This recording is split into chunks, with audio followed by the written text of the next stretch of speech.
Stop, ¿te has dicho?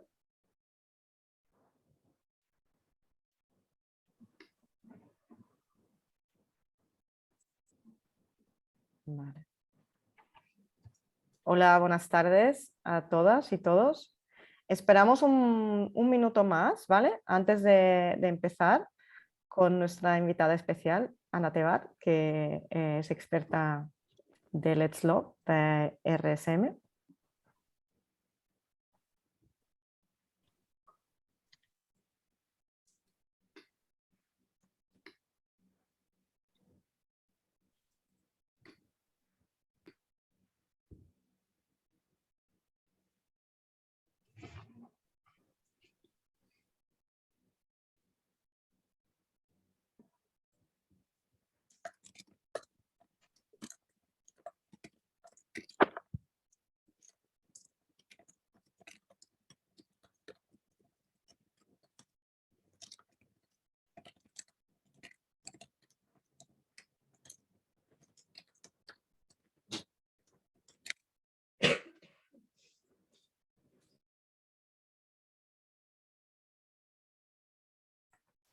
Bueno, si os parece, vamos a empezar.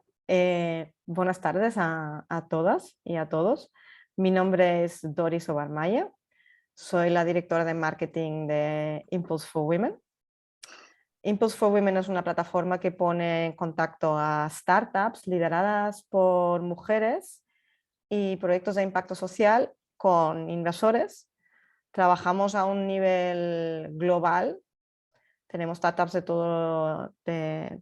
todos los países e inversores en todo el mundo.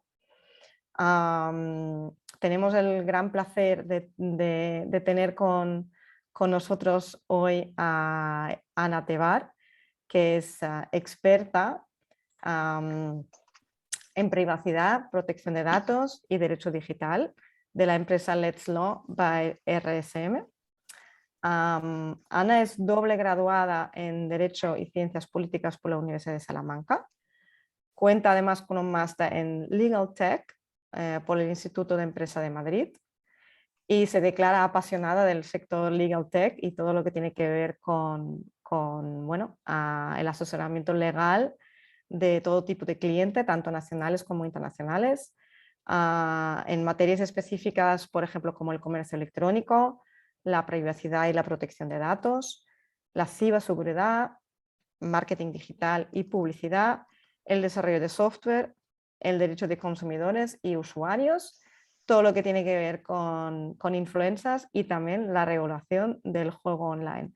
Ana, muy buenas tardes y bienvenida. Muchas gracias por tu presencia. Te doy ya directamente la palabra porque creo que hay muchos temas que queremos hablar hoy. Invito a los participantes que están aquí de interrumpir levantando la mano con los iconos que tenéis dentro de la aplicación de Zoom y queremos hacerlo de forma muy dinámica. Si tenéis ya preguntas al principio de la charla, pues poned las preguntas, levantad la mano y así vamos comentando, ¿vale? Y sin más, doy la palabra a Ana. Muchas gracias, Ana. Muchas gracias, Doris, por la presentación. Bueno, ya no me queda mucho más que decir en relación con presentarme. Y nada, un placer estar aquí y muchas gracias por darme la oportunidad de impartir esta formación, que espero que dentro de lo tedioso que es a veces un poco el tema de protección de datos, os resulte interesante y sobre todo práctico a la hora de implementarlo en vuestras startups o en vuestras empresas. Voy a compartir pantalla. Confirmadme, por favor, si lo veis. Genial. Sí. Estupendo. Bueno, pues básicamente la temática de la que va a versar este curso, vuestra formación, es sobre, bueno, lo que voy a intentar daros es unas pinceladas al menos básicas, esenciales, sobre la normativa en materia de protección de datos y las cuestiones que tenéis que tener en cuenta en este sentido, en materia sobre todo de implementación de esta normativa de protección de datos en los procesos internos de vuestras empresas. Así que empezamos. Bueno, lo que ha dicho Doris, si tenéis cualquier cuestión o hay algo que nos queda claro y que necesitéis que os repita o lo que sea, me lo decís y paramos o lo comentamos en detalle o lo que sea, ¿vale?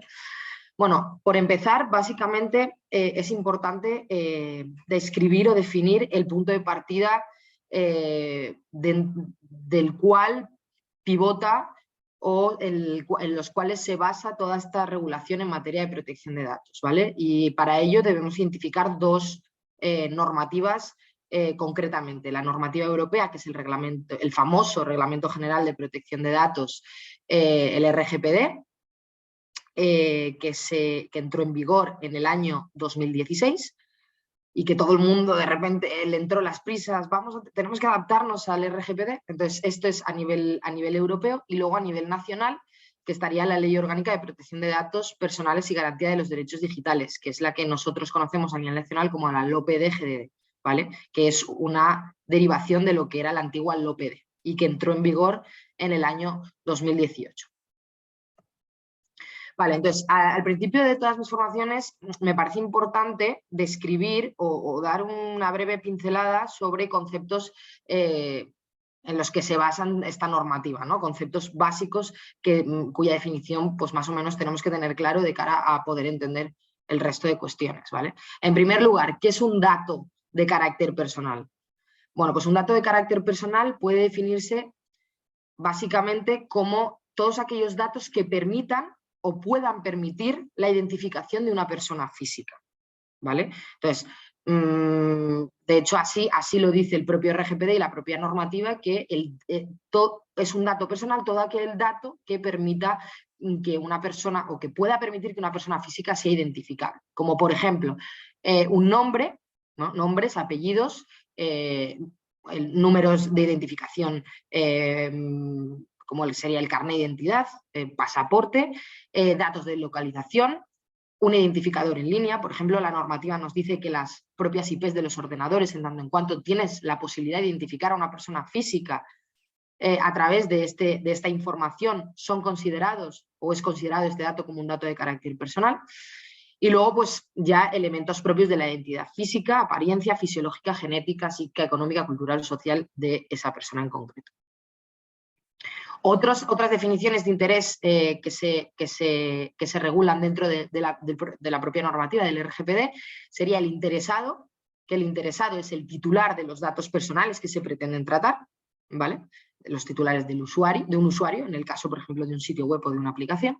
El consentimiento del interesado, que lo que nos dice la normativa es que el consentimiento es toda aquella manifestación de voluntad libre, específica, informada e inequívoca por la que el interesado, el titular de los datos de carácter personal, acepta el tratamiento de esos datos, ya sea mediante una declaración o una clara afirmación afirmativa. Por ejemplo, en el caso de un sitio web, cuando nos encontramos ante formularios de captación de datos, como puede ser un formulario de registro o un formulario de contacto, esa clara acción afirmativa es el momento en el que tú estás en ese formulario y clicas un opt-in o una casilla de marcación para aceptar el tratamiento de tus datos por el titular de ese sitio web para una finalidad en concreto, que puede ser el envío de comunicaciones comerciales sobre productos y servicios propios, el envío de comunicaciones sobre servicios y productos de terceros, cesiones de datos y demás, ¿vale? Y luego la autoridad de control, que es la autoridad pública independiente establecida por un Estado miembro. En nuestro caso, en España, estamos hablando de la Agencia Española de Protección de Datos. Tratamiento, que es cualquier acción o conjunto de operaciones realizada sobre datos personales o conjuntos de datos personales, ya sea por procedimientos automatizados o no, como puede ser recogida, supresión, acceso, limitación, transmisión, difusión, estructuración, conservación, toda aquella acción de tratamiento de datos que se realice sobre los datos de carácter personal recabados. El responsable del tratamiento, que es el responsable, el encargado de determinar las finalidades que se van a llevar a cabo con esos datos y las acciones por medio de las cuales se van a llevar a cabo esos tratamientos. el encargado del tratamiento, que es la persona física o jurídica, autoridad pública, servicio o organismo, que trata esos datos de carácter personal por cuenta de un tercero, pero que él no decide las finalidades de ese tratamiento, sino que los trata por cuenta del responsable del tratamiento, ¿vale? Como puede ser, por ejemplo, pues un proveedor de servicios que tenga que tener acceso a una base de datos, a vuestra base de datos o a la base de datos de vuestra empresa como responsable de esa base de datos, en el marco de prestación de servicios, para la correcta prestación de sus servicios, ¿vale? En ese caso, tendría que tener acceso o tendría que llevar a cabo algún tipo de tratamiento de esos datos para poder prestar el servicio y, por lo tanto, sin que deje de ser esa base de datos, titularidad y responsabilidad de la empresa. Por lo tanto, la empresa en este caso actuaría como un responsable y el proveedor de servicios, por ejemplo, nosotros solemos ser proveedor de servicios de nuestros clientes y tenemos que tener acceso a muchos datos como asesores legales. En este caso, nosotros estaríamos actuando como encargados del tratamiento de esas bases legales, ¿vale? Vale, principios en el ámbito de la protección de datos. La protección de datos está basada en una serie de principios, ¿vale? Que son el principio de lealtad y transparencia. Sí. Sí, te puedo preguntar una cosa, Ana, porque creo que esto a lo mejor es interesante lo que acabo de decir, ¿no? Los proveedores. Con los proveedores, aparte de que pueden ser personas que, o sea, empresas que dan servicio, eso quiere decir que, por ejemplo, si contratas imagínate a un HubSpot para que empieza a dar servicios, ¿no? de automatización de marketing digital y tal, y necesitas un proveedor entre medio que te configura esa herramienta, esos también deberían estar, digamos, firmando ese contrato, ¿no? Y de que eso, de hecho, hablaremos más tarde sobre, a nivel contractual, cómo se debe unir esas dos relaciones responsable-encargado. Y lo que tú hablas es, o sea, si he entendido bien tu pregunta, yo como proveedor del servicio, para prestar correctamente mi servicio, tengo que a su vez subcontratar a otro proveedor. Sí. Vale, como por ejemplo, te voy a poner un ejemplo mucho más sencillo y lo voy a aterrizar un poquito, ¿vale? En el caso de que nosotros tengamos alojadas nuestras bases de datos me saldrá en proveedores de hosting, o sea, terceros proveedores de hosting, como puede ser un Google, un Amazon o un Facebook, ¿vale? Que esos al final, no, como en su día a día no tratan datos, pero sí tienen la posibilidad de acceder a esos datos, que eso ya es un tratamiento, ¿vale? Y por lo tanto, aquí estaríamos hablando de que adquieren o se configuran como una figura en protección de datos. En este caso estamos hablando de un subencargo de tratamiento, ¿vale? En este caso, a nivel contractual, lo que se articularía de la siguiente manera. Yo, como encargado de tratamiento, como el prestador original, digamos, del servicio al responsable, a mi cliente, a su vez tendría que firmar un contrato de encargo de tratamiento con mi cliente para articular y estructurar cuáles son las finalidades del tratamiento que puedo llevar a cabo de esos datos y en el cual el propio responsable me indicará las instrucciones del tratamiento de esa información, y yo a su vez, si yo voy a subcontratar otros servicios para poder prestar el mío de manera correcta, tengo que firmar con ese con ese otro proveedor un contrato de subencargo del tratamiento con él, ¿vale? No sé si así respondo tu pregunta. Vale, genial. Pues seguimos. Lo que comentaba, la normativa en materia de protección de datos está basada en una serie de principios, ¿vale? Que son los que voy a describir ahora en las siguientes slides.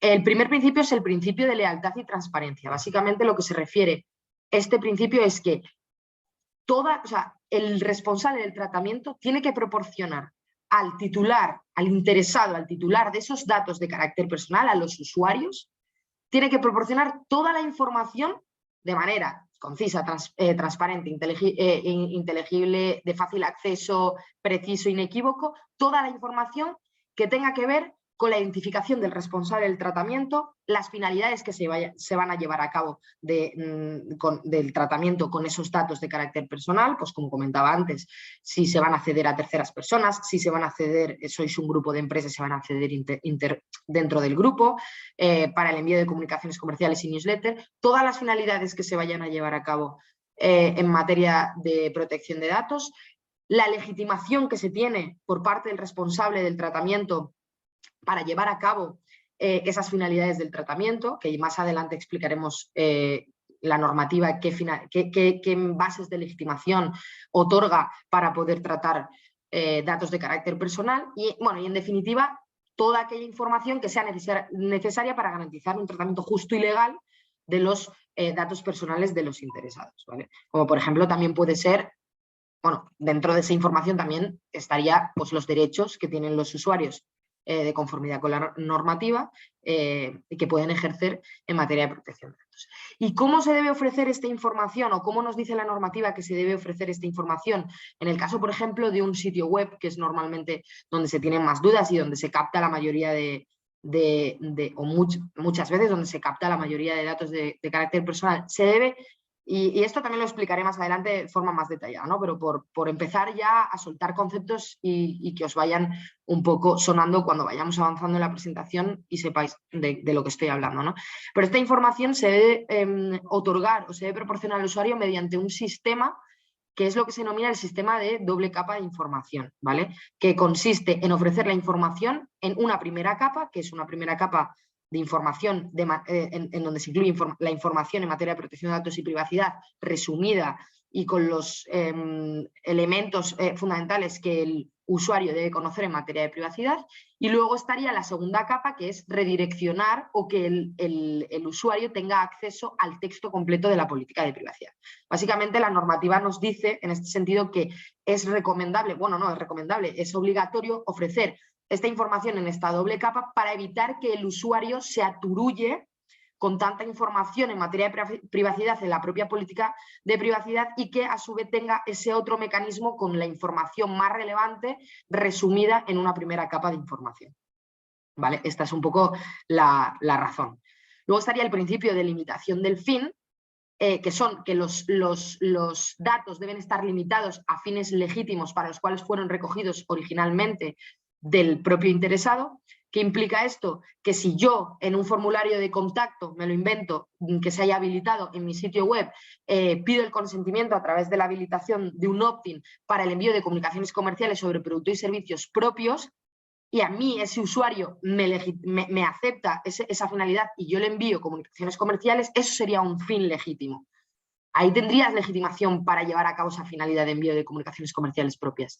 Cosa distinta es que con ese consentimiento, con esa autorización para esta finalidad, utilices esa base de datos o esos datos en concreto para finalidades adicionales, como puede ser la cesión de datos a terceros. Eso sería un fin ilegítimo, ilegal. O sea, no se podría utilizar no se podría utilizar esos datos para esa finalidad en concreto, sino para la cual ha sido originalmente captado o recogido el dato. Por lo tanto, esto implica la prohibición del tratamiento de todos aquellos, de datos para todos aquellos fines para los cuales no han sido recogidos originalmente, ¿vale? Esos datos. El principio de limitación del tratamiento, que es diferente al de limitación del fin. Limitación del tratamiento habla de la conservación de los datos, ¿vale? Lo que nos dice la normativa es que los datos deben ser conservados por el responsable del tratamiento de esa base de datos mientras o por el periodo de tiempo que sea necesario. Por ejemplo, durante el periodo de tiempo que dure o el plazo de tiempo que dure la prestación del propio servicio. Y nos dice que una vez que ya se ha llevado a cabo las finalidades del tratamiento para las cuales fueran recogidos, estos datos deberán ser eliminados y si el propio... los datos deberán ser eliminados cuando se haya cumplido este fin legítimo para el que han sido recogidos, sin perjuicio de que la ley, en determinadas ocasiones, permite periodos de conservación más largos o incluso te permite no suprimir estos datos, incluso aunque se haya acabado la prestación del propio servicio, sino que lo que te permiten es proceder al bloqueo de esos datos para determinadas circunstancias regladas legalmente, como puede ser, por ejemplo, que estáis incursos en un procedimiento judicial y la autoridad judicial en sí os pida estos datos en concreto, o porque esté la propia autoridad de control en materia de protección de datos dentro de un procedimiento sancionador o de inspección os pide también estos datos. O sea, hay una serie de circunstancias en las que no tenéis la obligación de suprimirlos, pero sí de bloquearlos. Esto no, o sea, lo que implica que no es de tratarlos, simplemente de bloquearlos por si legalmente o cualquier otra de las circunstancias que legalmente así lo establezcan, os los piden desde alguna autoridad superior, ¿vale? Luego estaría el principio de minimización de los datos, ¿vale? Que, bueno, esto el propio título del principio nos lo dice, ¿no? Que solo se pueden recoger datos que sean absolutamente necesarios para la finalidad para los cuales se van a tratar. Por lo tanto, sobra decir que no serían, o sea, para todos aquellos datos que no fueran necesarios, pues no se solicitan todos aquellos datos que no sean necesarios para el tratamiento. O sea, que sean los datos que soliciten adecuados, pertinentes y limitados para la finalidad del tratamiento para los cuales se quieren recoger. El principio de exactitud de los datos, que los datos sean precisos y estar actualizados. Los responsables del tratamiento deben garantizar que se mantengan estos datos de manera precisa y que los interesados puedan actualizar sus datos cuando los soliciten. Para esto hay un derecho que se llama el derecho de rectificación, que son uno de los derechos que por ley los usuarios tienen para ejercer en materia de protección de datos, y es el derecho de rectificación. Esto es que tengan la posibilidad de que si hay algún dato que no sea preciso o que se haya cambiado y se tenga que rectificar, que tengan la opción de contactar con el responsable y actualizar esos datos. O que el propio responsable actualice a petición del usuario esos datos. Principio de integridad y confidencialidad, que los datos se traten de forma segura y confidencial. Los datos deben protegerse ante tratamientos no autorizados y ante posibles brechas de seguridad. Y por lo tanto tienen que asegurar que efectivamente esas bases de datos están correctamente tratadas y que se evite cualquier tipo de tratamiento de un tercero no autorizado. ¿Vale? Y para ello se deberán implementar, que también lo hablaremos más adelante, medidas de seguridad concretas, ya sea anonimización de los datos, establecimiento de procesos de modificación y renovación de contraseñas, de backups, y demás, que deberán implementar en sus procesos internos la propia empresa y una serie de mecanismos de seguridad para evitar que estas cuestiones en materia de brechas de seguridad y demás sucedan, ¿no? Derechos y deberes en el ámbito de la protección de datos. Bueno, pues el responsable del tratamiento de los datos debe cumplir una serie de deberes con respecto a los interesados y titulares de los propios datos personales.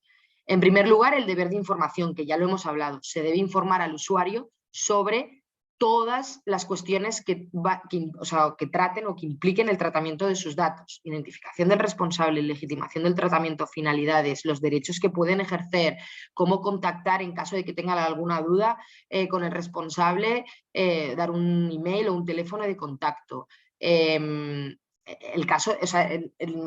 Informar al usuario que tiene la posibilidad de acudir al organismo o la autoridad de control en caso de que haya visto alguno de sus derechos en materia de protección de datos mermados o incumplidos, o que se haya llevado a cabo algún tratamiento ilegal de sus datos. Bueno, pues toda esta información se le debe proporcionar al usuario. Firmar los correspondientes DPAs para el tratamiento de los datos. DPAs son las siglas en inglés de Data Processor Agreement. ¿Esto qué implica? Lo que hemos hablado o lo que me ha preguntado antes Doris. Firmar los correspondientes acuerdos o contratos de encargo y subencargo en el caso de que se quiera subcontratar algún servicio, que se firme esos DPAs con los encargados y que se exija a los encargados que firmen los correspondientes contratos de subencargo con sus contratistas a su vez, ¿vale? De forma que ellos también queden vinculados a esa relación del tratamiento de datos que se va a llevar a cabo por parte del encargado y que cumplan con las instrucciones del encargado que a su vez vengan del responsable, ¿vale? Solicitar y conservar el consentimiento de autorización del titular para cada una de las finalidades de tratamiento que se quiera llevar a cabo de esos datos. garantizar al titular el acceso a sus datos, que esto es uno de los derechos que se explicarán más adelante que tienen los usuarios en materia de protección de datos, el acceso a sus datos. Conservar la información bajo condiciones de seguridad adecuadas, que es lo que hemos comentado hace un momento. ¿Vale? Bueno, esto es básicamente lo que hemos hablado, que los usuarios deben estar informados acerca de la entidad responsable, los fines, las bases jurídicas del tratamiento, que eso es la legitimación, etc. ¿Vale? ¿Cómo debe mostrarse la información? Que ya lo he resumido un poco anteriormente, pero ahora entramos un poco más de manera detallada en esta cuestión. Bueno, pues la información debe mostrarse de manera concisa, transparente e inteligible, con un lenguaje claro y sencillo, en el encabezamiento o footer suficientemente visible, esto es, que en un sitio web o una aplicación, en el sitio web, en el footer o en la página principal, abajo del todo, que es donde estamos acostumbrados a verlos, el aviso legal, la política de privacidad y la política de cookies, que sea lo suficientemente visible para que el usuario sea conocedor de que existen esos textos y que tienen la posibilidad de acceder a esa información, o en el caso de las aplicaciones normalmente suele ser a través de menús laterales, donde tú lo despliegas y te salen los textos legales. Bueno, fácil acceso, información por capas, que es lo que vamos a comentar ahora y que es lo que explicaba brevemente en anteriores slides. Como explicaba, el deber de información se debe proporcionar bajo un sistema de doble capa, ¿vale? De información por capas. La primera capa en la que debe constar la información básica en materia de privacidad y de finalidades del tratamiento que el titular de ese sitio web va a llevar a cabo de los datos que recabe a través de los formularios que habiliten ese sitio web, ¿vale? Que sería la identidad del responsable del tratamiento, la descripción breve de los fines o de las finalidades del tratamiento, la base o las bases jurídicas que se ha utilizado para llevar a cabo ese tratamiento. Y si lo contrastamos con la segunda capa, en la segunda capa se debe incluir datos de contacto del responsable, identidad y datos del representante DPO en caso de que existiera o de que tuvieran designados un delegado de protección de datos, o sea, una información más amplia de la que se incluye, o sea, la identidad del responsable en la primera capa bastaría con incluir la denominación social, y en la segunda capa habría que incluir denominación social, domicilio social, el CIF, el DPO en caso de que tuviera designado un DPO, datos de contacto, una dirección de correo electrónico o un número de teléfono, etc.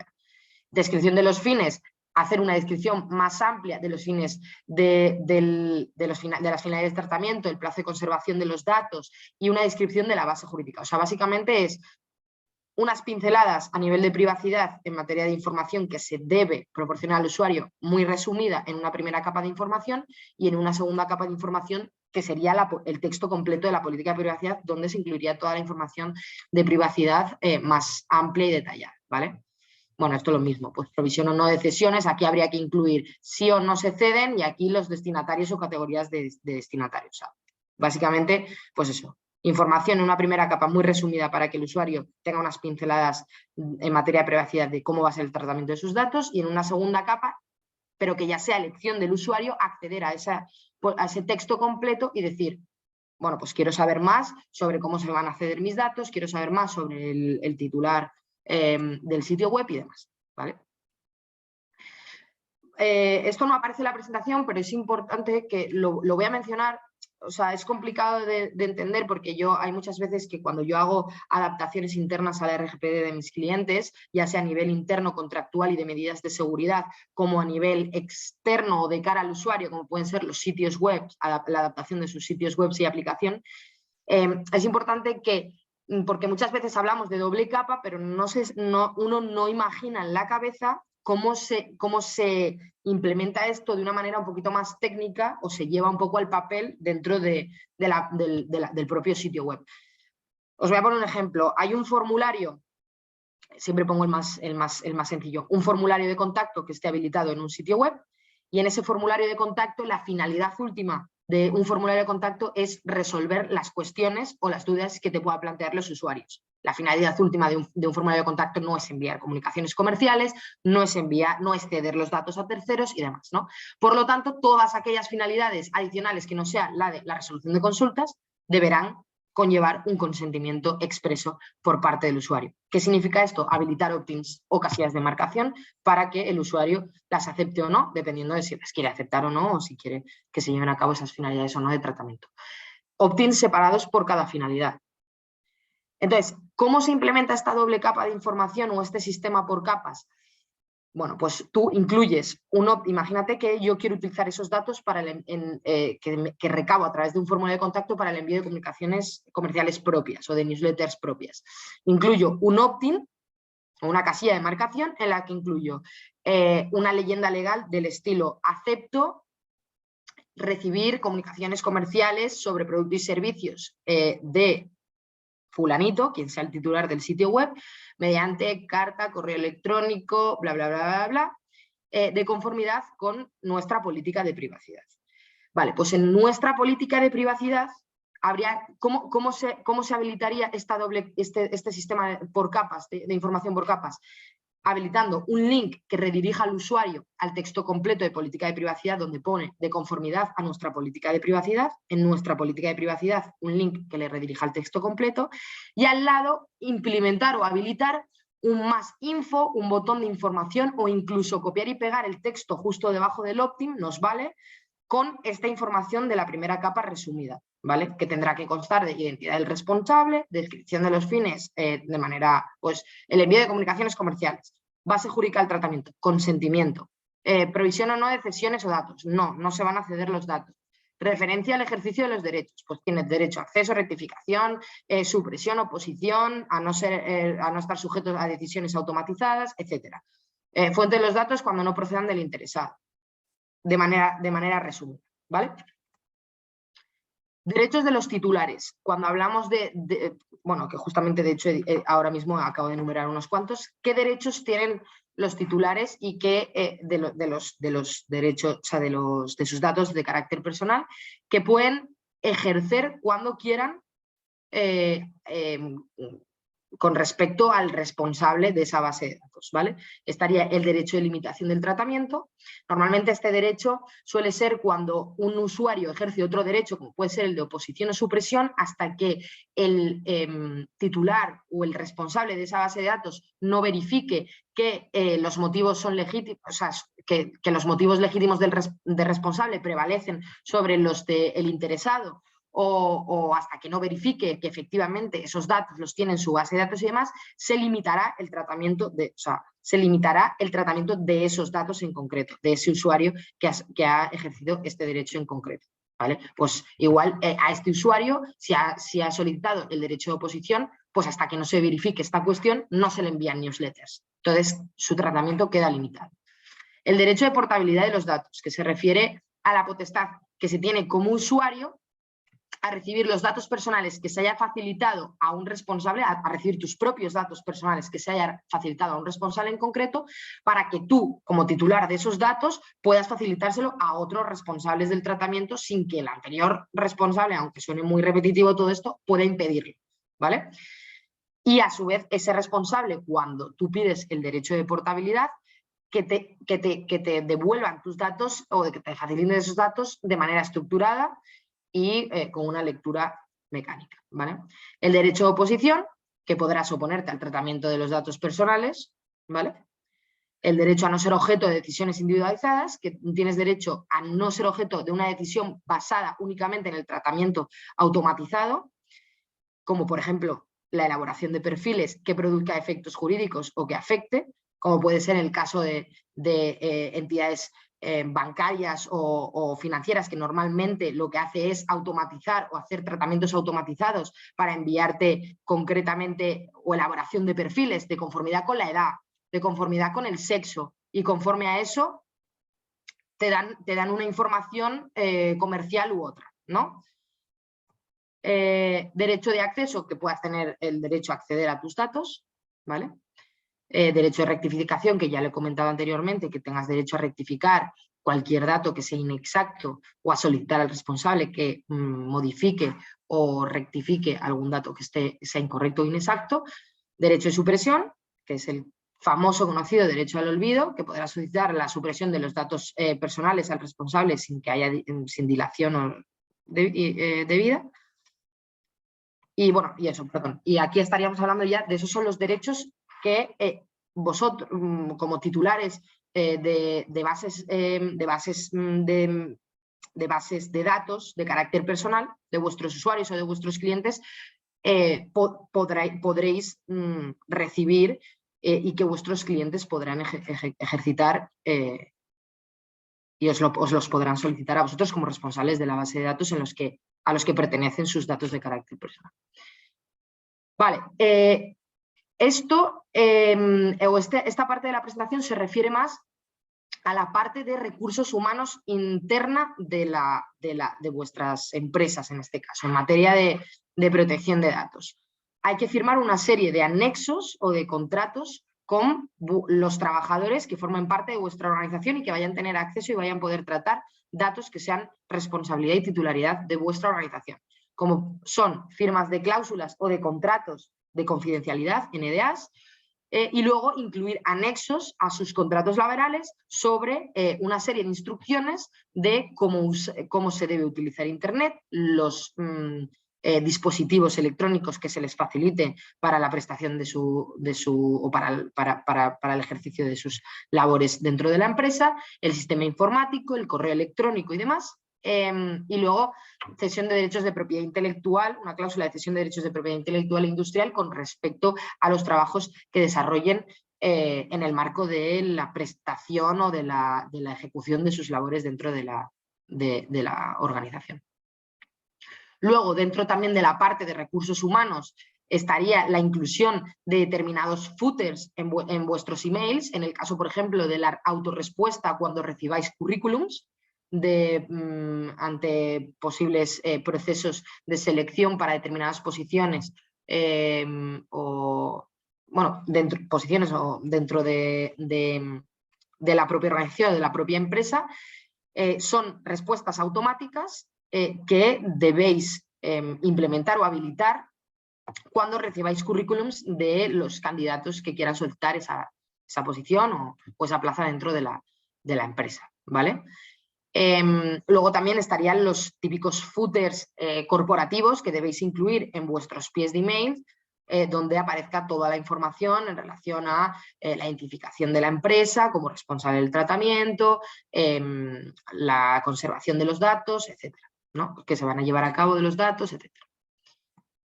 Bueno, esto sería un ejemplo de cómo sería un sistema de respuesta ante la recepción de currículums, ¿vale? En este sentido, te informamos que tu currículum quedará recogido en una base de datos cuyo responsable es X, la empresa o incluso el particular X, cuya finalidad es la evaluación de tu candidatura en caso de que en un futuro surja alguna vacante que se ajuste a tus características, bla, bla, bla, y que tus datos serán conservados durante el periodo de tiempo de un año. Asimismo, te informamos y le informáis sobre sus derechos de acceso, rectificación, supresión, oposición, portabilidad, limitación y a no ser objeto de decisiones automatizadas, ¿vale? Que podrán ejercerlos en la dirección de correo postal calle X o enviando un correo electrónico a la dirección de correo electrónico X.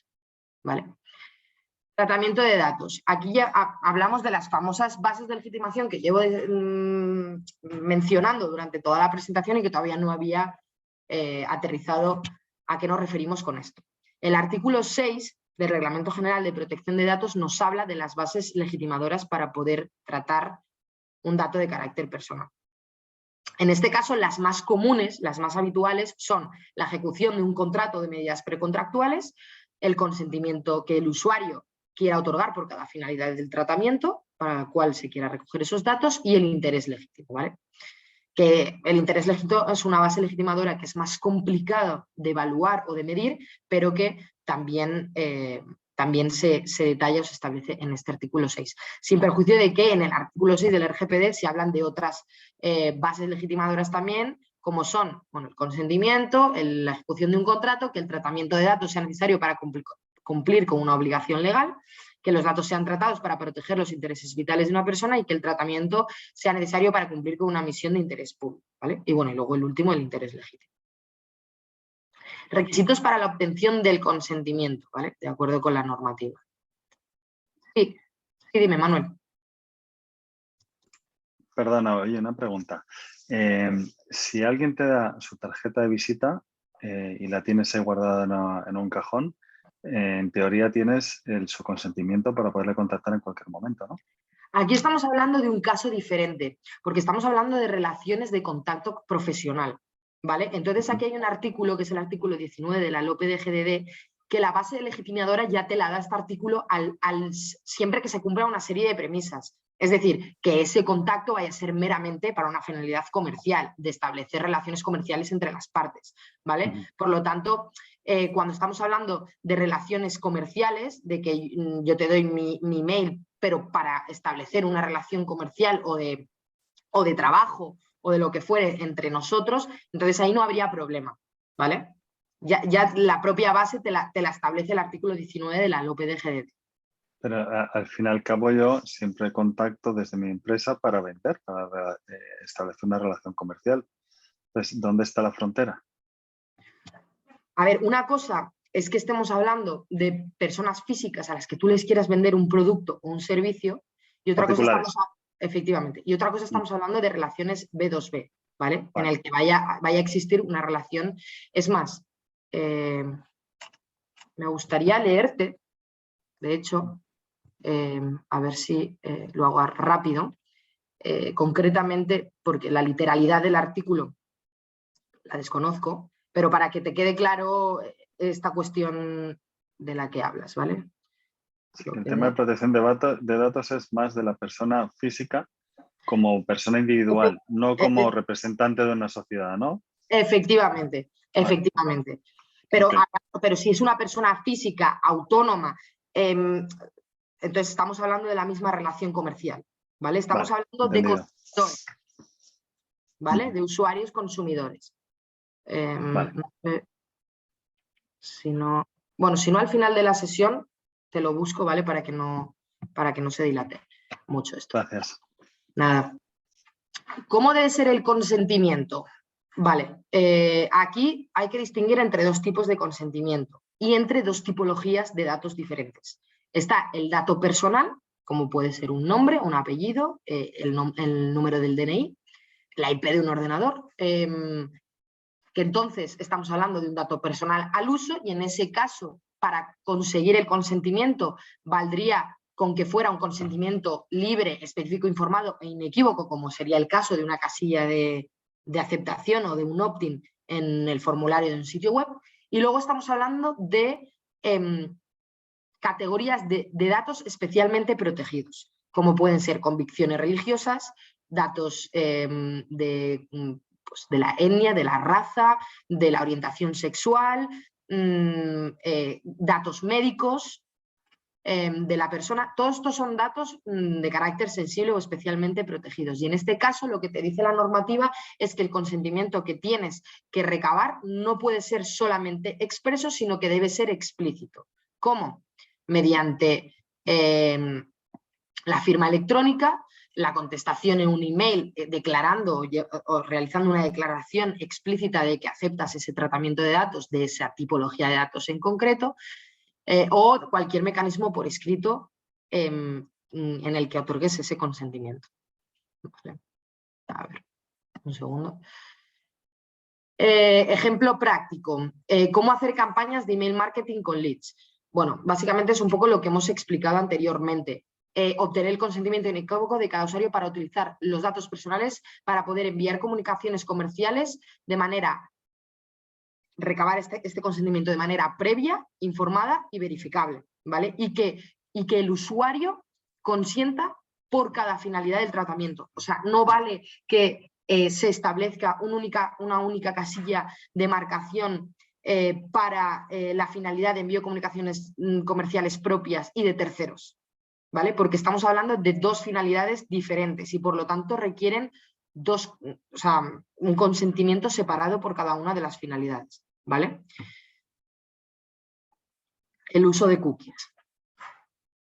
Vale, la normativa de cookies es un poco como lo que hemos venido explicando ahora del sistema de doble capa de información o el sistema por capas de información, ¿no?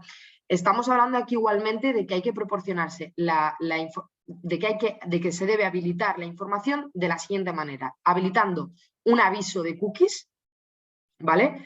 Que que debe, bueno, el típico aviso de cookies que se debe desplegar nada más entras en ese sitio web o en esa aplicación en caso de que se utilicen cookies, ¿vale? Que deban ser consentidas por el usuario según la normativa. Entonces, debe habilitarse un aviso de cookies, que luego os explicaremos un poco, os explicaré un poco, el contenido, la redacción que debe tener y cómo se debe habilitar para que sea compliance con el RGPD. Y luego la segunda capa de información, que sería la propia política de cookies, donde se incluye toda la información relativa a qué son las cookies y para qué sirven, qué tipos de cookies existen, qué tipos de cookies se van a descargar en los terminales de los usuarios. La normativa los llama dispositivos de almacenamiento y recuperación de información, ¿vale? Que puede ser una cookie o un píxel. Vale, pues qué tipos de cookies se van a descargar en el sitio web. Una tabla explicativa sobre, y más detallada sobre cada uno de los tipos de cookies que se van a descargar, en donde se incluye la información del nombre de la cookie, la finalidad para la cual se va a descargar, el proveedor de esa cookie, por ejemplo, Facebook, Google Analytics, ¿no? Y el periodo de conservación el periodo de conservación de esa cookie, el periodo de tiempo en el que esa cookie va a permanecer descargada en el terminal del usuario, y luego información sobre cómo deshabilitar las cookies, ¿vale? Luego puede haber diferentes tipos de cookies según la entidad que las gestiona, que son cookies propias o cookies de tercero. Según el plazo de tiempo que son activas, son las cookies de sesión, que se descargan en el momento en el que abre sesión en un sitio web y luego ya no sirven para nada más. Las cookies persistentes. Y luego, según su finalidad, que están las cookies técnicas y las cookies de personalización, que son, por ejemplo, que para esta tipología de cookies, por su finalidad, la Agencia Española de Protección de Datos, en su guía sobre el uso de cookies, que se publicó en julio, la última actualización en julio de 2020, te dicen que las cookies técnicas y cookies de personalización no son necesarias recabar el consentimiento, que únicamente son necesarias recabar el consentimiento para las cookies de finalidad de análisis, las cookies analíticas y las cookies publicitarias. La razón es porque las cookies técnicas y las cookies de personalización suelen ser cookies que sirven para que el propio sitio web o la aplicación funcione. Por lo tanto, si el usuario no las acepta, el sitio web no podría funcionar, ¿vale? Entonces, esa es un poco la razón. Esto es un ejemplo de cómo se debe obtener el consentimiento a través del aviso de cookies por parte del titular de un sitio web, ¿vale? O un ejemplo de redacción, ¿vale? Más o menos. Que es, utilizamos cookies propias y de terceros. Las propias suelen ser las técnicas y las de terceros suelen ser, pues eso, pues si quieres rastrear y estudiar los hábitos de navegación del usuario, pues estaríamos hablando de cookies analíticas, como pues las de cookies, las de Google Analytics, o cookies publicitarios para ver un poco qué se le puede ofrecer al usuario, ¿no? Que suelen ser también cookies de Facebook, o bueno. En definitiva, usemos cookies propias y de terceros para analizar el tráfico de nuestra web mediante la obtención de los datos necesarios para estudiar su navegación. Puede obtener más información en la política de cookies. Aquí habría que incluir un enlace que redireccionara al usuario a la política completa de cookies, y puede aceptar todas las cookies pulsando el botón aceptar, o configurar o rechazar su uso aquí.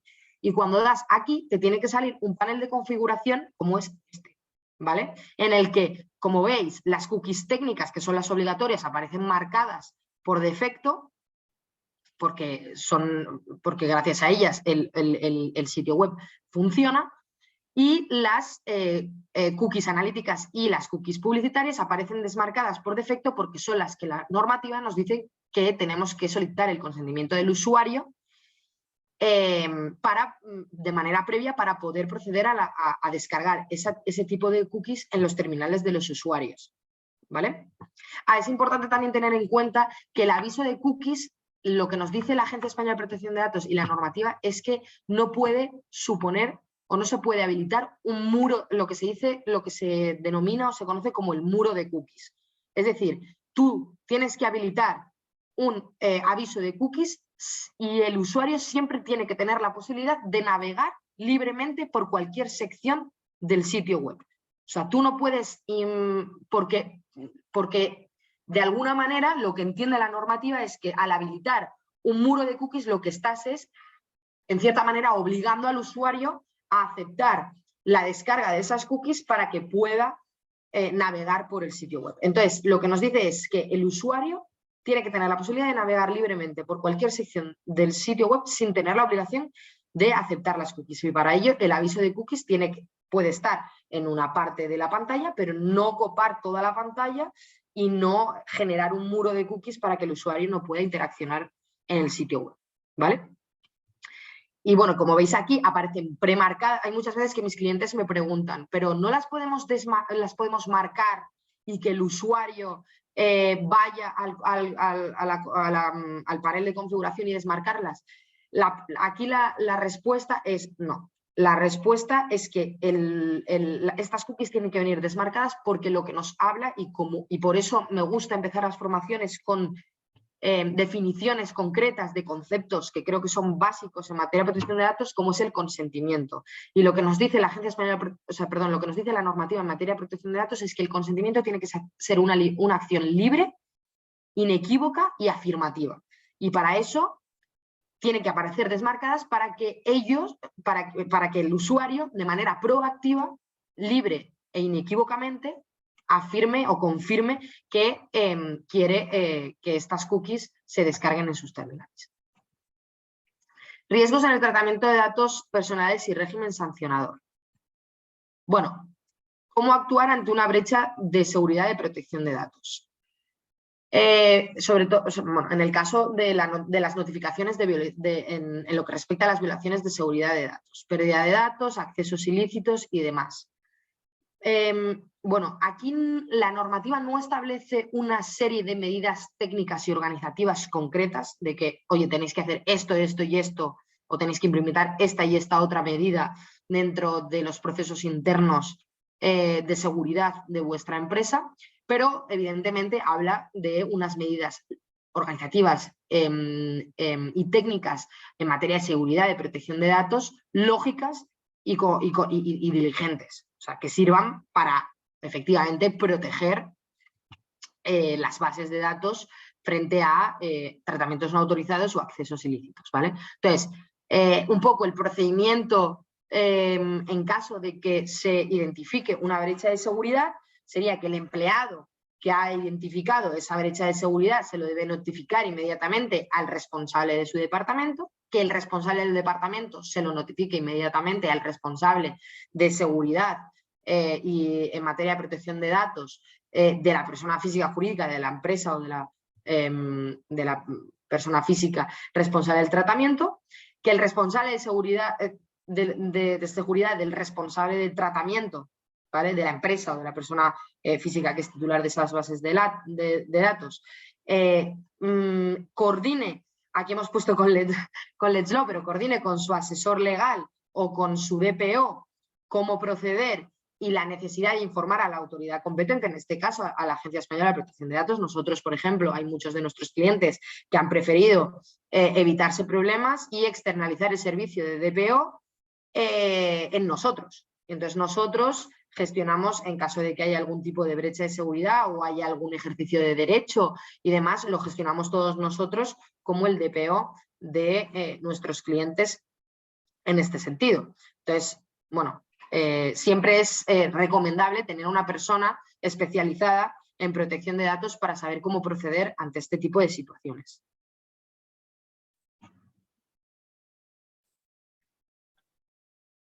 Sí. Vale. Sí, Ana, genial. Son las 2:05. Quería preguntar a los participantes si hay alguna pregunta que queréis hacer a Ana específica que tiene que ver con vuestras empresas, que tiene que ver con vuestros casos. Porque nos quedan 4 minutos, 3 minutos. Y si tenéis alguna pregunta, lanzadla ahora. Igualmente deciros que que está grabada esta sesión y que la podéis volver a escuchar y a ver con todos los detalles que ha explicado también Ana. ¿Hay algunas preguntas que queréis hacer? Disculpad si me he extendido un poco en exceso, pero es que hay cosas que es importante explicarlas. Claro, en detalle, sí. Dime, Manuel. A lo mejor la pregunta es muy de primero de GB, pero ¿qué información recopilamos de las cookies y cómo la podemos explotar comercialmente? Bueno, es que eso es una pregunta más técnica que legal, de hecho. ¿Vale? O sea, nosotros lo que nosotros asesoramos es cómo se debe implementar a nivel legal o sea, de cara a recabar el consentimiento de los usuarios para poder descargar esas cookies.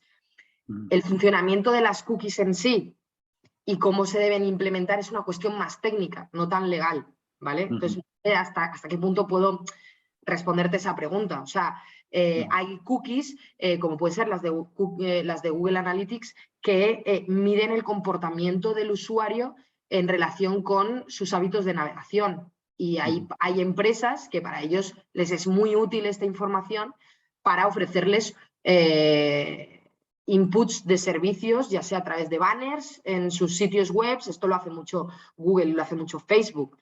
Y captar la atención del usuario en ese sentido. O sea, muchas veces nosotros decimos, o sea, muchas veces buscamos, imagínate, que además esto me ha pasado a mí como usuario y nos pasa a todos habitualmente, que nosotros buscamos un viaje en Internet y de repente llegamos a Facebook o a Google y nos están acribillando con publicidad subliminar y no tan subliminar sobre ofertas de vuelo más hotel, de vuelo a tal sitio en tales fechas, y esto es precisamente por la descarga de las cookies y porque nos están midiendo nuestro comportamiento de acuerdo con los sites visitados. Vale. No sé si te he podido responder. Sí, un mucho. poco, sí. Muchas gracias. Entiendo cuál es tu ámbito. Y la última ya nos doy más la lata. Si yo veo unos datos de una persona, que por ejemplo un director de marketing de una empresa, veo sus datos en LinkedIn o en la web corporativa, ¿puedo contactar a esa persona con tranquilidad? Porque de alguna manera los ha puesto de forma pública. Sí, por la base de legitimación que establece en el artículo 19 de contactos comerciales B2B o con el responsable de una empresa, en base a la base de legitimación del artículo 6 del interés legítimo. Que es lo que te quería... Lo que pasa es que estamos un poco fuera de tiempo, pero en ese sentido, si te lees el artículo 19 de la Ley Orgánica de Protección de Datos de nuestra ley nacional, de la LOPDGDD, este es un artículo que te lo deja muy claro en caso de cuándo se puede contactar con contactos a nivel comercial, a nivel profesional, mejor dicho, hablando. ¿Vale? Vale, muy bien, pues muchísimas gracias. Gracias a ti. Bueno, no me ha dado tiempo a terminar la presentación. Bueno, esto es un poco a nivel infracciones leves, graves, muy graves, cuantía de las infracciones, pero bueno. Bueno, y sobra decir que para lo que necesitéis, no sé si tengo mi mail, sí, aquí está mi mail en la presentación, ¿vale? Podéis contactar con el despacho si necesitáis que os llevemos a cabo algún tipo de asesoramiento legal, algún tipo de trabajo legal, alguna duda o lo que sea, que os resolvamos en este sentido o en cualquier otro, porque realmente no solo nos centramos en la parte de protección de datos, hacemos otras tantas cosas a nivel de derecho digital, e-commerce, marketplaces, a nivel comercio online, regulación del juego, bueno, de varias vertientes dentro del derecho digital en las que os podemos ayudar, así como otros sectores del derecho más tradicionales, digamos. Y para lo que necesitéis, ahí tenéis mi email y me podéis contactar para lo que queráis, ¿vale? Para cualquier duda, lo que sea. Súper, muchísimas gracias, Ana. Como hemos dicho, la sesión está grabada, la vamos a publicar en breve en nuestras redes. Y lo dicho, Let's Law by RSM también es un partner de Impulse for Women. Y entonces, si algunos de nuestros miembros de la comunidad tiene alguna pregunta, pues estaremos encantadas de recomendar a Let's Law. Y nada, Ana, muchísimas gracias por tu tiempo, por todas las explicaciones. Gracias a vosotros por invitarnos siempre, por colaborar. Nosotros, ya sabes, estamos encantados de poder prestaros esta ayuda y en lo que necesitéis a nivel legal, claro. Muchísimas gracias, Ana. Muchísimas gracias a los participantes. En breve vamos a publicar los contenidos. Muchas gracias. Hasta la próxima. Hasta la próxima, buen día. Gracias. Chao.